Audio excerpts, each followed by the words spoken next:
Jan James has been at the forefront of drawing attention to parental alienation, whether it's perpetrated by mothers or fathers. And as she points out, it's an appalling pattern of emotional abuse of children, which blights their lives and can harm their ability to have relationships way into adulthood. She's funded this enterprise pro bono, but drawing on her lifelong experience of marketing. And she has produced some extremely valuable guides and information for those who've suffered from parental alienation. In this video, we interview her, and then we follow that with videos that she has made of people who've experienced parental alienation themselves, which gives a vivid first-hand account of the nature of this kind of abuse of children. So, you want to know how I got started? Yes, Jan, you beat me to it. How did you get started? It's a really interesting one because I guess I was always going to end up in this space. I'm a social campaigner. I a poacher turned gamekeeper. I grew up in the media. I was strategic director in Thomson, and then I moved to radio. And I used to do social marketing campaigns before they were even called social marketing. I'm fascinated by how you can galvanize action through using media to raise visibility of issues. And anyone that disputes the power of media only has to look at how the Labour lost the election with McKinnock, the picture of Kinnock in a light bulb, on the Sun tabloid, the last person to leave Britain, turn the light off. Media is very powerful, so I used to use the power of my brilliant radio stations to change attitudes about a whole host of different things. I then got headhunted to Scotland, and I then set up my own advertising agency. So running different campaigns has been really my career for many years, and we've got a particular focus on child protection, and our longest running program is the Good Egg Safety Child Seat program, where we keep kids safe in cars and keep kids safe in home and try and stop them when they get a bit older from wrapping themselves around lampposts. So we've got a real passion particularly for children. I happen to love children. I'm a mum of 3, I'm a granny of 3, and I think they're very precious and special. So that's my passion. And how I got into this space is actually close observation of what is now known as parental alienation, but I had no idea that it existed or what it was called when I watched it unfold with increasing horror in front of me. I'm no longer in that relationship, but what I saw and the impacts on the children will haunt me for a lifetime. And it's almost death by 1,000 cuts, because one thing in isolation may seem innocent enough, but it's repeated and repeated with such frequency that actually you start seeing children who love a parent with all their heart suddenly pulling back, suddenly collapsing and becoming psychological hostages to the thick fog of psychological manipulation, either overtly or covertly. This parent doesn't do this to you, doesn't love you, doesn't want you, prefers your brother. It's a relentless stream of invective and misinformation that ultimately has a child just giving up when you know that that child loves that parent with all their heart.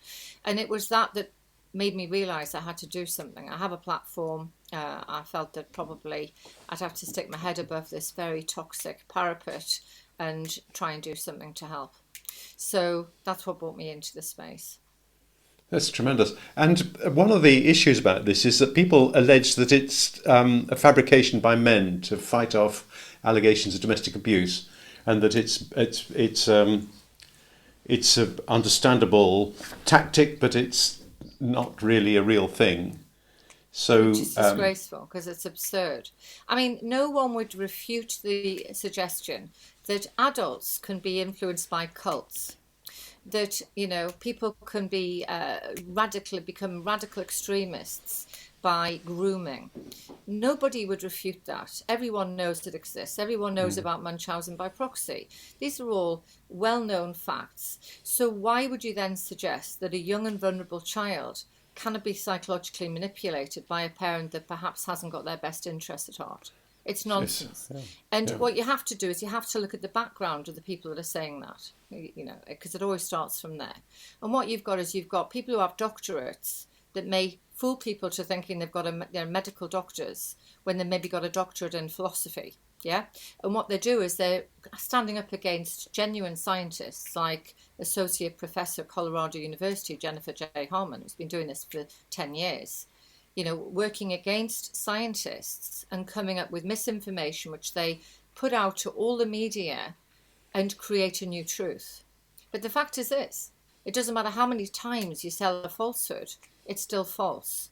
And no one can refute the fact, because we have burgeoning UK case law of parental alienation, where judges have recognised it, peers in the House of Lords, MPs, our own Baron Winston, a leader in science, medicine and human development, all recognising that this exists. It is absurd to suggest it doesn't, and to then distort that into a narrative that suggests that only women are victims and men are always perpetrators has no place now in an equal compassionate society, because that's misandry. If we're talking about hate speech and misogyny, that's misandry. Okay, because either gender can be abusive, either gender can alienate their children. And the biggest issue here, the one that everyone seems to be forgetting about in this polarized gender war, is that children are being seriously harmed, seriously psychologically harmed. And some of our interviews will illustrate that very well. That is unconscionable. Just because you can't see it does not mean it doesn't exist. You've got some of those interviews on YouTube, haven't you, Jan? We have. So we're going to link that in, and so Good. People will be able to see them. What do you see as the wider repercussions of this manipulation, the alienation process? What do you see happening to children in the broader sense? Of course, because the first impact is, of course, turning against their parent, but it must undermine aspects of relationship for that child more widely than that. Of course it does. So if you repeatedly tell a child that their parent doesn't love them, doesn't care about them, doesn't want them, is dangerous, has maybe abused them, falsely, what you do is you create turmoil in that child, you create loyalty conflicts, and you're basically telling that child that half of who they are is unworthy. So those children grow up with a great sense of lack of self-esteem, unworthiness, difficulty in creating relationships, difficulty in trusting. It shouldn't come as any surprise, because we're actually teaching children to hate, to dismiss, to be cruel. We had Jane Jackson, a grandmother who runs a charity in Bristol, who herself had lost touch with her granddaughter. Because of that, they'd reconciled recently, and she was talking about observing her now and saying that she felt that her granddaughter found it difficult to trust anyone. Anyone. Yes. Jane's a wonderful lady, and we work with Bristol grandparents. 1 in 7 grandparents are actually alienated, and that's a kind of unique feature of the alienation process, is that what generally happens is it isn't just generally a resident parent, although not exclusively, but it's generally the parent with the power and control, because it's a power and control issue, and they take exclusive possession of their child and manipulate them with a series of actions that makes that child feel either angry or unloved or whatever. But a unique feature of alienation is that it spreads to the whole half of that victim parent's family. So grandparents, aunts, uncles, cousins, even pets are even expunged ruthlessly from the child's life. So I wanted to ask you, Jan, about where the threshold is between, the kind of irritation or hostility you get between parents when they separate, which is probably extremely common and couldn't be regarded as particularly pathological, although it's undesirable, and the threshold at which you would call it parental alienation, where it actually becomes pathological. How would you see that threshold? Where would you place it? That's a really good question. I think it's important to say that we are all human, and in a relationship, when a relationship breaks up, there's generally a lot of hurt feelings. There may be anger, maybe the parent with the predominant residency of the child, has been cheated on or doesn't get enough money, and may rightfully feel anger towards that parent. So to say to them, you mustn't show that you hate them, in your body language is impossible. Where it becomes an issue is when you repeatedly say negative things against that parent. We've all sworn in anger. We've all said things we shouldn't say. That does not make us bad parents. It makes us human. It's when it is the repetitive scenario where you continually tell that child that that parent is unworthy, is a failure, is, a thief, is abusive. It's when it gets into that place. So it's a campaign, really. It becomes a campaign. It is. It's a campaign of denigration. Absolutely. Yeah. There is a very clear number of actions, which very aggressive actions, which when deployed can result in the child's attachment with that parent, their other parent, being systematically destroyed. And those behaviours are common to all alienation cases. Like with any other abuse, if you speak to, I'm a survivor of domestic abuse. I was married at 17, I was almost dead by 18. And 20 years later, I did a campaign on domestic abuse, it was launched by Scottish ministers. And I worked with some incredible women who were genuine victims and recorded their stories. One of them, I was convinced to be married to my ex-husband, my late husband. And when I asked her, were you married to, gave him the name, she said, who is he? I said, well, you were married to my husband. It was a carbon copy though, was like it? Yeah. Of course it is. There's a pattern of behaviour than any abuse that is very similar. So, and it's the same in parental alienation. The texts that parents who are being alienated get are interchangeable by the name. I've tried to encourage. They want to play with their friends. They just don't want to see you. Don't cause us any stress. We're trying our best. I mean, it's the same thing. They're becoming more independent. You could interchange the names. It's exactly the same. And the behaviours are the same. Suddenly they don't want to come. Suddenly the parenting time is cut short. The other parent is continually on the phone to them. The other parent gives them a mobile and goes, if you get scared, give me a ring and I'll come and pick you straight up. It's so common. And it's when it's that and when it starts impacting the child's behaviour, But the problem is we don't have much time from when a child first resists contact to being ultimately completely alienated. Could be a matter of weeks. So it's a psychological emergency, and it's really critical that we recognise it as soon as we see it. And that's what we're trying to do, raise awareness of how to identify it. Crucial, Jan, I think, that people keep records, that they make sure that when these things happen, they've got a whole, body of evidence about it, because yes. I think it's extraordinarily difficult if you don't have those records to be able to prove it, because all you can do is have a kind of broad brush approach of he's doing this or she's doing that. Yeah. There's alienation going on, and the trouble with that is nobody really understands. You must give examples. Everyone understands the word alienation. I don't mean that, but what you want to hear if you're trying to look at this dispassionately is what is happening in this family. The things that actually happened, when they happened, and what happened. And, otherwise you've got no evidence, and you'll never be able to argue your case. And it's important, I think, I'm sure you'd agree, it's important that people do keep records, isn't it, rather than just have this rather broad approach of, an explanation that's a couple of sentences. I don't get to see the children and I'm being alienated, Yeah, you absolutely need to move away from the he said, she said. The bottom line is if it gets to court, and sadly with alienating parents, if they are fueled by personality disorders, cluster B is quite prevalent in alienating cases where, borderline personality disorder or narcissism or strong narcissistic traits. these parents won't negotiate. You cannot negotiate with someone like this. They breach court orders with impunity. And so if you have to go to court, and we try and recommend people don't, but there's no choice of changing the status quo unless they do. We say that you must record everything.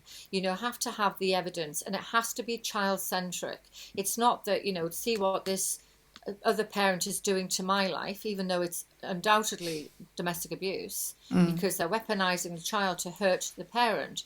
It's how these behaviors are affecting my child. Absolutely. And in fact, we recommend that they don't use the word parental alienation because of the distortion and disinformation that has been put out for a different cause, a radical feminist agenda, nothing to do with child safety at all, or indeed furthering the aims of women, because we have many alienated mothers who are afflicted by exactly the same behaviours. So it fails on all counts. Yeah. But we say, it needs to be focused around the child. What are the behaviours that you're seeing in the child? What are the behaviours that are hurting your child?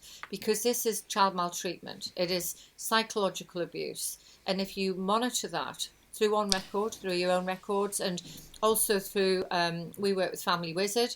It's a great tool where you can actually dispense of the emails, dispense of the texts. If you're getting abusive texts all the time, then just stop it and put it all in one portal, because you've got date stamps, you can't eradicate it, and you can print off for your court bundles. So yes, evidence is everything. And my advice would be, don't think in your head, if you're having this problem, I've got to prove parental alienation. Forget those words.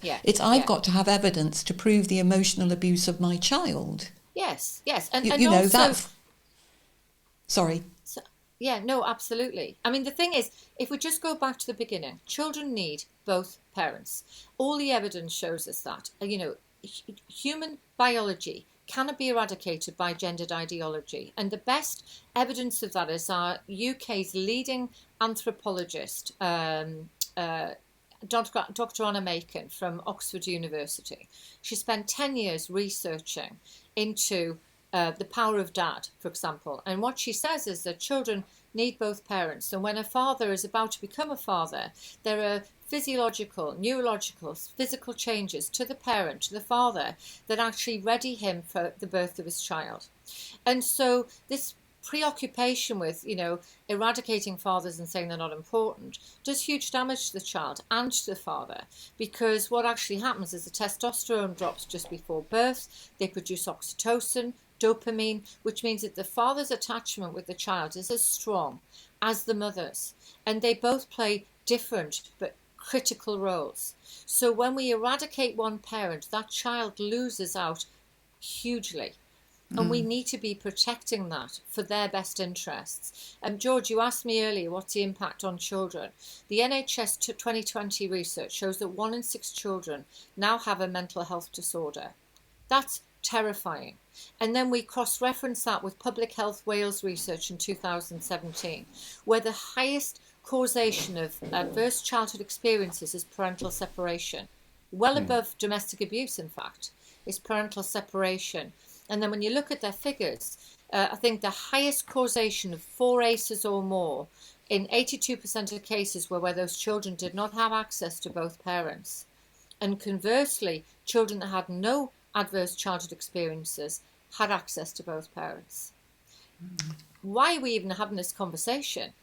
Professor Linda Nielsen has highlighted from 34 peer-reviewed studies that children who have at least 35% time with their other parent perform as well on all the key indicators we would want to see for children, educationally, physically, neurologically, psychologically, as children in intact families. It's very difficult as a society. It's very difficult as well for children to get CAMS appointments, isn't it? Or it certainly is in my experience. The CAMS appointments. Yes, yeah. You're on a long waiting list if you've got a problem. And it's very difficult to get it resolved as well. So you are, definitely. Well, what might be of interest to you is I did a presentation at Holyrood last year, the year before, can't remember, with lockdown. And in the meeting was a wonderful young Scottish young youth parliament member. She's the deputy convener for equality and human rights. only 16. But she came and said, what can I do to help? Because I'm listening. I'm very interested in addressing mental health issues, particularly among young people like myself. What can I do? Could I do a survey for you? And I said, that would be wonderful. Thank you very much. So she devised a survey with one of our retired child psychiatrist and a child psychologist. We wanted to make sure she was handheld through the process because she herself is actually very young. But on her own bat, she launched a survey among Scottish Youth Parliament, and we had First Scot and Child First helped to push out the survey. We had almost 80 responses, which she managed. I had nothing to do with the surveys. And here's the findings, which we haven't published yet, but here's what happens with alienation. 34% of them said they'd been prevented from speaking to one of their parents. 65% had felt that the things that one parent had said about the other did not match their feelings about them, nor what they knew about them. 56% felt that the other people didn't listen to them and believe them when they told them how they felt. So the voice of the child, Article 12, is not happening. It really isn't. We're not listening to children, not really listening. 52% felt that they were expected to choose between both parents. And the most heartbreaking one, 24% were told a parent that they didn't love them in order to keep the other parent happy. So a quarter of those respondents had to tell a parent they didn't love them to keep the other one happy. And here's a 16-year-old quote from the Deputy Convener for Equality and Human Rights. She says, I'm sure you will agree that our findings are absolutely heartbreaking. This research is a call to arms for all decision makers. We must ensure that our UNCRC right, Article 9, is upheld to the highest standard, and that no young person in Scotland, and I'll say the rest of the UK, will ever have to endure the pain of family separation again. That's a 16-year-old speaking. It's time we hear our youth, and it's time we stop listening to advocates for feminism who do not have doctorates in science. We need to listen to the science. There are over 1,000 peer-reviewed scientific research studies that show alienation exists, that it harms children. And anyone in public office that says that it denies the reality of parental alienation, we will expect to resign, because we're going to play out the voices of the adults who are child survivors and tell their stories to a wide audience. We will create societal outrage where people will suddenly realise that this issue that's been hidden in plain sight is actually affecting hundreds of, tens of thousands in the UK. And that's what we'd like to lead on to now, really, Jan, is to show your interviews or your records of the accounts of children who have experienced this, so that people can understand the experience that children is describing. So thank you very much. Thank you, Jan. Very interesting talk. Thank you for giving them a voice. We really appreciate it. Pleasure. It's my job to keep Mummy and Daddy happy, stop them from fighting. Mummy says that Daddy makes her scared, but I don't know why. Daddy's always nice to me. He works with other children just like me. I think it's bad. He showed me lots of letters from lots of happy parents. I feel bad for loving Daddy. Mummy doesn't like it. It makes her so cross. I don't talk about Daddy when I'm with Mummy, and I don't say his name in our house. Daddy didn't come to my assembly because Mummy wouldn't let him. My friends think it's weird and it makes me feel sad. I miss my nan too. She doesn't come anymore. Hi, I'm Corrine Barraclough. I'm 46, I was born in England and have now called Australia home for 10 years. I live on the Gold Coast in Queensland. I didn't know my father. He had an affair and left when I was 3 years old. I was told he left and wanted nothing to do with me. I remember being very young, crying and asking my mother if she thought he ever thought about me. It was made clear that I wasn't meant to ask questions like that.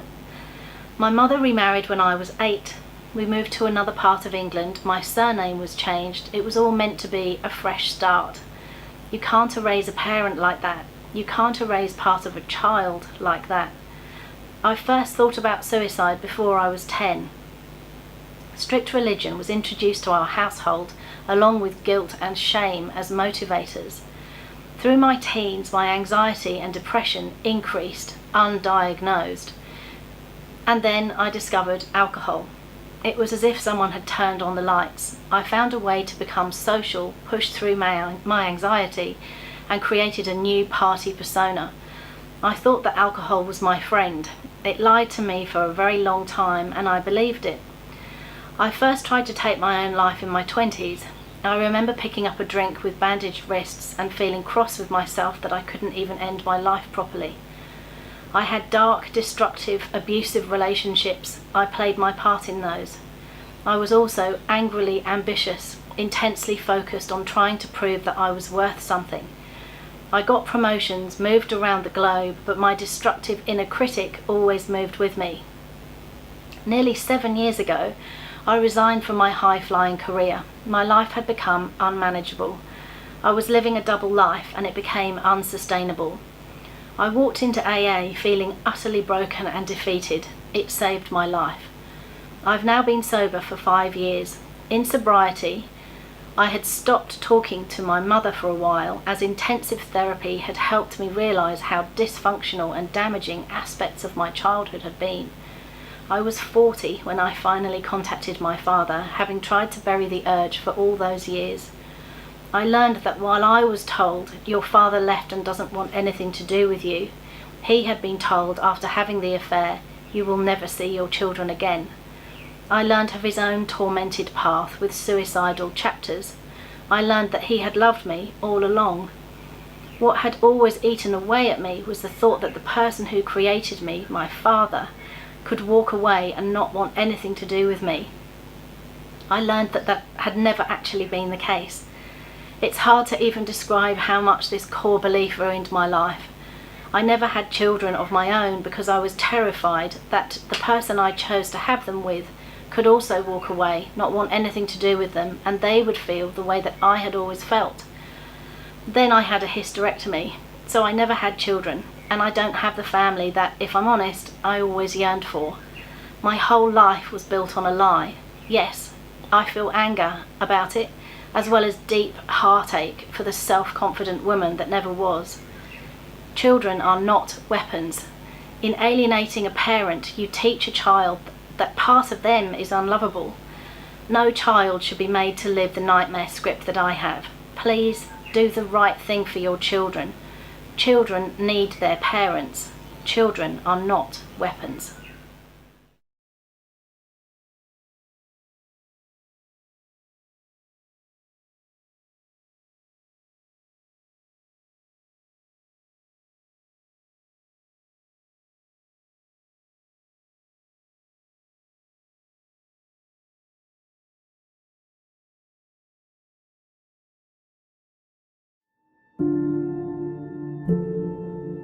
I don't have a huge amount of memories of my dad being at home, and I think a lot of the reason for that was because their marriage perhaps wasn't very good, but the times that he was there, I have really happy memories of him.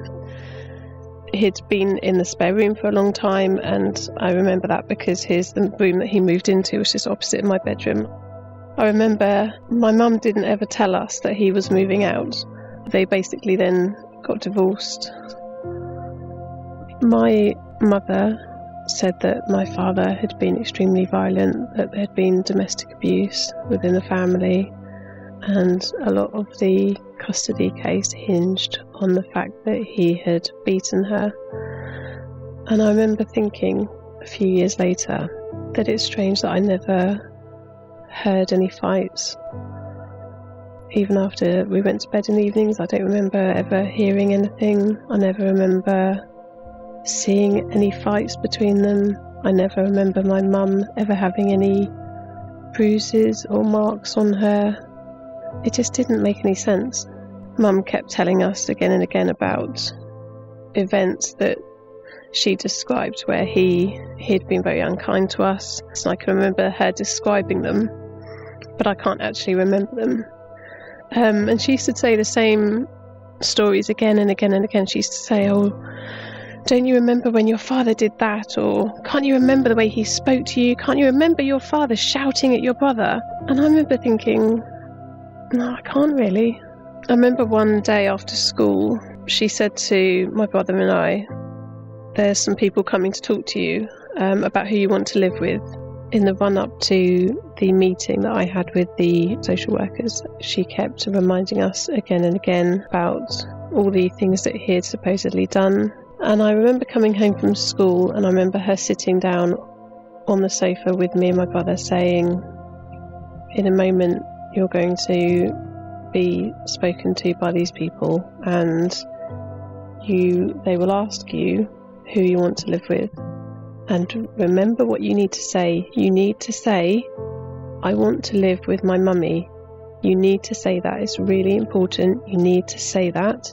And you cannot say anything about wanting to see daddy or live with daddy. You need to say to them that you want to live with mummy. You know that, don't you? Think about all those awful things he's done. You need to do that. Will you do that?" I remember nodding. And then when they came, it wasn't a very long meeting from what I remember. I can't remember how long it was, but I don't feel like it was very long. And I just repeated what I was told, because I was about 10 years old, and that's what you do. When your mother says to do something, you do it. I seem to remember that there was some sort of communication from my father, and I can remember my mum being absolutely livid. I remember her screaming down the phone at somebody. I don't know who she was on the phone to, but she was screaming down the phone. She was crying. She was absolutely hysterical, and I just wanted it to stop. And I think the message that gave us was any mention of my father gets her very, very upset, and she will shout and she will scream. And so my brother and I knew not to ever bring him up. We never ever mentioned his name. We knew that if we did, she would get very, very upset. She would get very angry. In my early 20s, my father got in touch with me personally. I didn't know what to do for the best, so I decided to be honest with my mum, and I told her, and again she went crazy. She was screaming and screaming and screaming at me. She was crying. She went from screaming to crying to screaming to crying. This seemed to go on for hours. I couldn't get her to stop. I remember being sat on my bed, curled up in a ball, just crying and wishing that I'd never mentioned it. She made me promise that I wouldn't reply to him. I did finally meet up with him, and I learned very quickly that he wasn't the person that he had been portrayed to be. I still felt immense guilt about seeing him. I still didn't tell her, because when you have a message from childhood that you do not bring something up, even when you're in your 30s, you do not bring something up because you just are so scared of the reactions. So for years I didn't tell her that I was seeing my father, and it's only been recently that she now knows that I have seen him.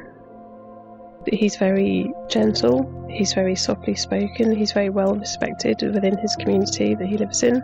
One of the things that had confused me around the time of the divorce that I didn't feel that I could bring up was the fact that Mum was describing him to my brother and I as this dreadful, awful person who was violent. I can't remember exactly when it was brought up with me, but certainly at some point, I think during the divorce, my mother implied that she thought there'd been some sort of sexual abuse. And I remember thinking, that's so strange, I don't remember anything like that at all. Years later, when I said to him about that, he said she threatened to bring that up unless she got what she wanted out of the divorce and the custody battle. And at the time, he'd fought and fought and fought. And when she made those threats, he felt that he couldn't fight anymore and he gave up. He's a really kind and lovely man who goes out of his way to help people out. He does lots of work for charity. He's got lots of grandchildren around him now, and he's a much loved member of the family. I definitely feel like my childhood has been stolen from me. I could have had 20 years of having a dad in my life, and that was taken away from me. It worries me that there will be children now and in the future that could be going through the same thing that I went through, and they might also miss out on 20 years of their father as well. My dad is now in his 80s. Thank goodness I've got a relationship with him now, but I don't know how much longer I'm going to have that relationship with him, and I just don't want other children to go through the same thing. I missed out 20 years of a life with my father.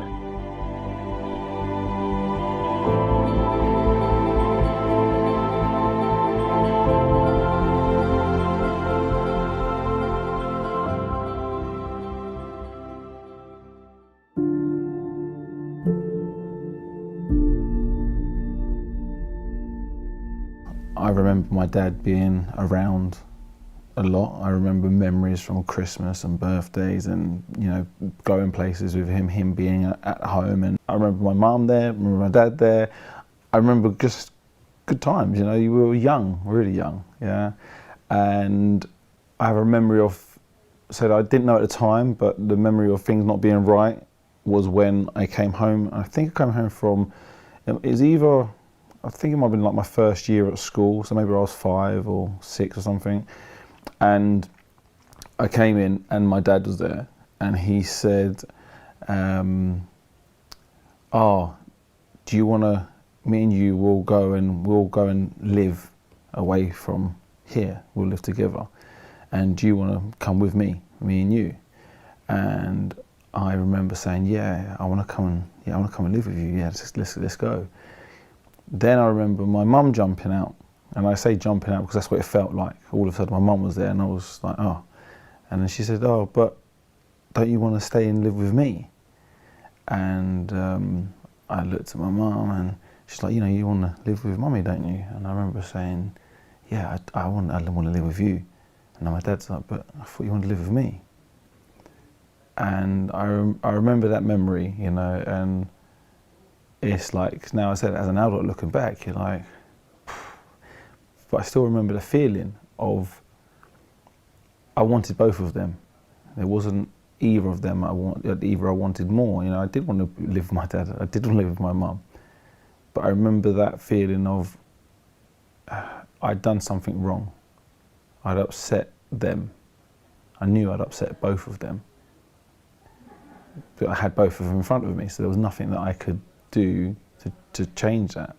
I'd see my dad from time to time, and I was seeing him less frequently. I remember him being around less, and it got to the point of a part where I remember seeing my mum upset. We had come home from school, junior school, and we came back, and I remember getting to the door of the house, and I could hear something, but I wasn't sure what it was that I could hear. But it was someone that was upset, and then I realised it was my mum. And I remember asking where my dad was, and my mum just got really upset, and basically screamed at us to get to our rooms. That my dad wasn't here. He wasn't going to be here. He wasn't ever going to be here. Sort of barricade ourselves in the room, crying, and I just remember from then that obviously my dad wasn't around, you know, at all. And I just remember as a kid that from that point of, there'd been so many times where it'd be Christmas or a birthday and you'd be thinking, oh, is a card going to come or is a present going to come? Is he going to turn up? And, you know, so many times he didn't. As a child, you just want both your parents in your life.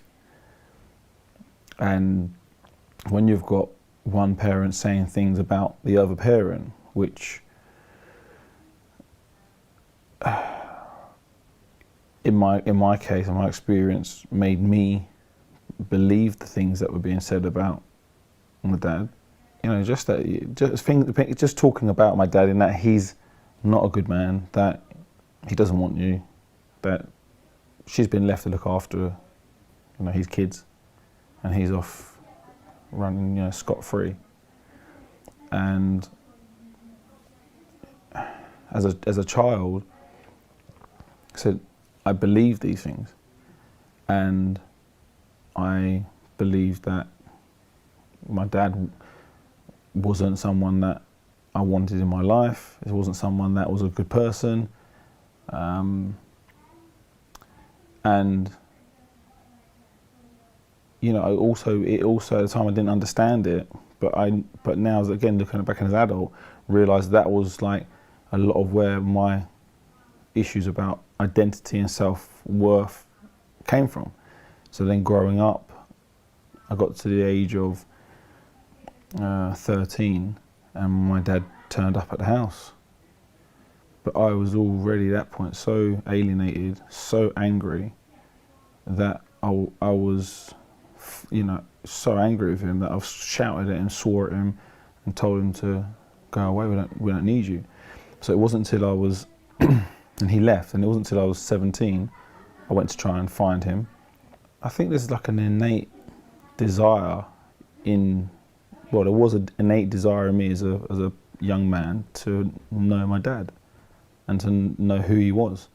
There's so many questions that I wanted answers to, and even to this day there's questions that I would like answers to, but not realising at that age, those questions I couldn't ask then, I probably wouldn't ask now, and those answers would never be given.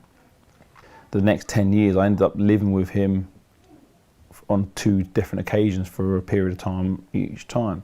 We get on so well when we're together, yet even as an adult, I'm still, because there's no answers, and it's why I'm so aware of how I am with my own son. There's no answers to what happened. That anger and frustration is still, although I learned to live with it, is still there. That anger and frustration as a young boy is what led me to make the wrong decisions growing up and have no clear direction about where I was going in life. It's sad because we get on so well. We'll sit there and we'll laugh at the same things. We'll watch TV and we'll talk about what's going on and find the same things interesting. Yet there's this divide because of the alienation and because of the lack of relationship we had as a growing up. It's not been until recently that I've even realised that I was an alienated child. Although I was academically smart, did well in school, what wasn't picked up was the anger that was inside of me. And there was about 5 or 6 occasions between the ages of 8 to 14, 15, where these violent outbursts come out. I remember a boy wouldn't let us play with his football when we was at school and we was 8, and so I took his football off him and punched him in his eye and gave him a big black eye. And there were other occasions like that where I inflicted violence on kids, which was, now looking back, it was as a reaction to the abuse that I had suffered at home and the anger that I had inside of me from the frustrations of not having both my parents in my life, and having this frustration, anger turned against my dad. About 14 is when it come to a real head, and where I had been under the radar of anyone noticing what was going on with me.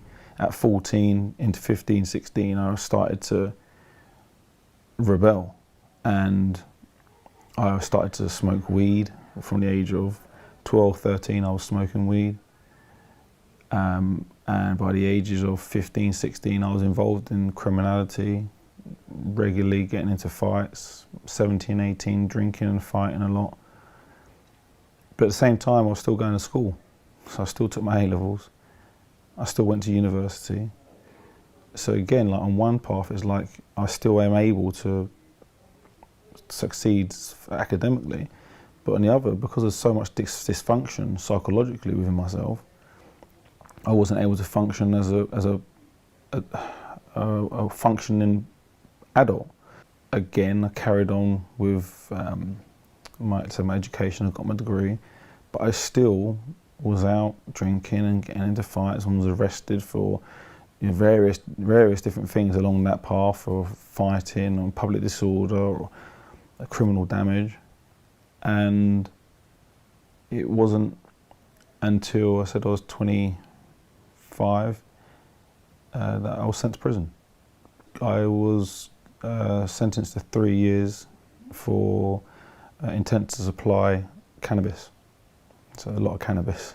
So I served just under a year and a half, but it was the first time that as an adult that I had time to stop and think and process what had happened in the 18 years or so before I ended up there. I'm like, you know, first day I got there, I was like, I'm a graduate. I've got a full, you know, education. I was on a graduate training scheme a few months ago. How am I here? And it was only at that time I started to piece the pieces together. And it was a really good opportunity for me to make decisions as an adult about what it was that I wanted to do in life, as opposed to me reacting to what had happened to me in my younger life. So then I made decisions as an adult for when I was released, that I made a list of things that I wanted, and they were, I wanted to get married, I wanted children, I wanted good friends, I wanted to help people, I wanted to, you know, do good things for people and support others. And then the 10 years since I've left prison, that's exactly what I've done. But it still took me a whole load of work psychologically to be able to process what happened. I spent 4 years in therapy, private therapy, where I've actively gone out to try to recognising something's not right. And that personal work that I've done has enabled me to be a good father, husband. I built a business, and I've given back as much as I can. And I'm at a point where I can function, but still the scars of my childhood, the scars of being an alienated child still live with me today. My relationship with my mother is difficult. I love my mum. She raised us the best she could. She gave us everything she could. However, as a parent of 3 sons now, I would never ever think about putting such emotional, psychological pressure on one of my children. Yeah, it's been difficult. I said, since I went to prison, it's been difficult because I've had time to think about what happened. And it's not about blame. It's not about blame, but it's trying to move on and trying to function in society. It's just tough carrying around the baggage of my childhood.